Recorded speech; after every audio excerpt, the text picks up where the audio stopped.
એક દિવસના સમયે બે વ્યક્તિને માથે હાથ મૂક્યા.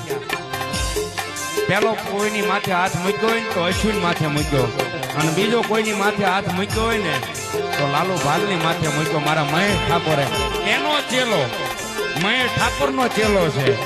અને તેથી ગુરુ ચેલો ગાતા હોય પણ તેથી કેવું ગાય.